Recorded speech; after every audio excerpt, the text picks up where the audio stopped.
Olá, sou o professor Edilson. Seja muito bem-vindo. Nesta aula, vamos estudar sobre economia globalizada, cultura mundializada e novas formas de dominação imperialista. Para começo de conversa, precisamos definir a palavra imperialismo.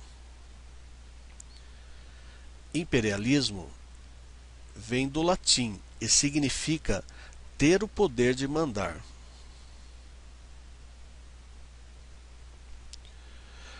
Como nosso tema engloba o capitalismo, o imperialismo é a dominação de uma nação mais rica sobre um país mais pobre.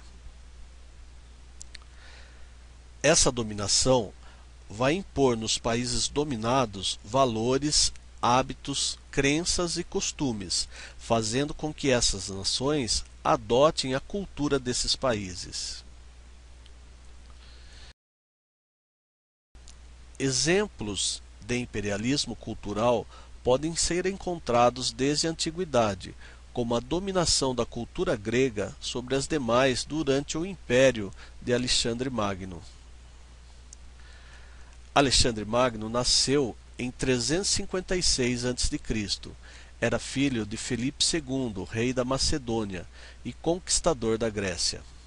Desde a infância, Alexandre foi educado por Aristóteles, fato que o fez um grande admirador da cultura e arte grega. Alexandre Magno infiltrou o helenismo por todas as cidades conquistadas do Oriente. Várias dessas cidades receberam o nome de Alexandria e se tornaram centro de difusão da cultura grega. Entre seus feitos, duas obras merecem atenção: o Partenon, templo grego na Acrópole, e o Farol de Alexandria, no Egito, uma das 7 maravilhas do mundo antigo. Como podemos perceber, desde a antiguidade até os dias atuais, a influência cultural é um processo que ocorre todas as vezes que há contato entre culturas diferentes. O termo que utilizamos hoje é a globalização, que se define pela mundialização da produção, circulação e consumo das mercadorias, quaisquer que sejam elas. Por isso que é fundamental a queda de barreiras entre os países. Não existindo barreiras, dinheiro e mercadorias circulam livremente. Após a Segunda Guerra Mundial e com o fortalecimento da competitividade, as empresas passaram a oferecer produtos mais baratos e de melhor qualidade. Aliados aos avanços tecnológicos nas áreas de comunicação e transportes, permitiu-se que as transnacionais pudessem produzir e operar em diversos pontos do planeta. Como consequência desse avanço econômico das nações que exercem hegemonia sobre outras, impõe-se também a cultura, com forte predominância do fator ideológico. A exemplo de cultura dominante, citamos os Estados Unidos. Seu poder de dominação e imposição é marcante em quase na totalidade dos países. Quer exemplos? O refrigerante Coca-Cola,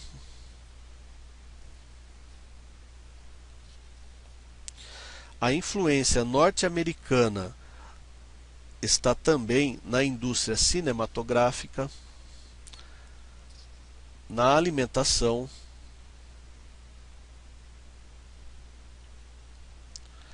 nas roupas e calçados e nas expressões que utilizamos.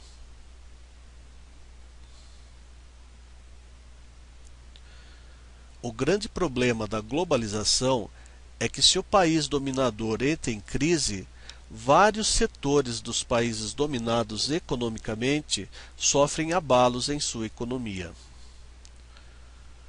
Concluindo, a globalização é o discurso dos países capitalistas para conseguirem expandir seus domínios e sua influência cultural, fazendo com que a distância entre os países ricos e os países pobres aumente cada vez mais, tornando cada vez mais o mundo desigual e contraditório. Tema muito atual. Que tal responder os exercícios? Analise a imagem a seguir publicada na coluna de José Simão no site UOL.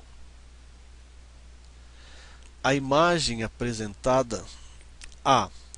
Alerta que o mercado financeiro mundial está em colapso e tanto os países desenvolvidos quanto os em desenvolvimento estão sofrendo consequências desastrosas. B. Comprova que o processo de globalização econômica impede que a crise de um país afete outro, pois existem mecanismos de autorregulação do mercado, como a grande demanda de produtos em todo o mundo. C. Mostra como pode ocorrer o processo de difusão de doenças infectocontagiosas com o avanço da globalização, onde há uma circulação muito maior de produtos e pessoas. D. Mostra que a saúde recebe tratamento bem diferenciado nos países desenvolvidos, onde há mais investimentos, ao contrário do que ocorre em países em desenvolvimento. E. Satiriza o processo de globalização econômica, onde acontecimentos ocorridos em países do hemisfério norte podem ter grandes consequências nos países do hemisfério sul. Isso mesmo, resposta correta, letra E. É uma sátira de como o evento americano influencia principalmente nos países da América do Sul. O índio do Xingu, que ainda acredita em Tupã, assiste pela televisão uma partida de futebol que acontece em Barcelona ou a um show dos Rolling Stones na praia de Copacabana. Não obstante, não há que se iludir. O índio não vive na mesma realidade em que um morador do Harlem ou de Hong Kong, uma vez que são distintas as relações dessas diferentes pessoas com a realidade do mundo moderno. Isso porque o homem é um ser cultural que se apoia nos valores da sua comunidade, que de fato são os seus. Ao comparar essas diferentes sociedades em seu contexto histórico, verifica-se que a. Pessoas de diferentes lugares, por fazerem uso de tecnologias de vanguarda, desfrutam da mesma realidade cultural. B. O índio assiste do futebol ao show, mas não é capaz de entendê-los, porque não pertencem à sua cultura. C. Pessoas com culturas, valores e relações diversas têm hoje em dia acesso às mesmas informações. D. Os moradores do Harlem e de Hong Kong, devido à riqueza de sua história, têm uma visão mais aprimorada da realidade. E. A crença em Tupã revela um povo atrasado, enquanto os moradores do Harlem e Hong Kong, mais ricos, vivem de acordo com o presente. Resposta correta, letra C. Realmente, é muita informação. Por hoje é só. Até a próxima.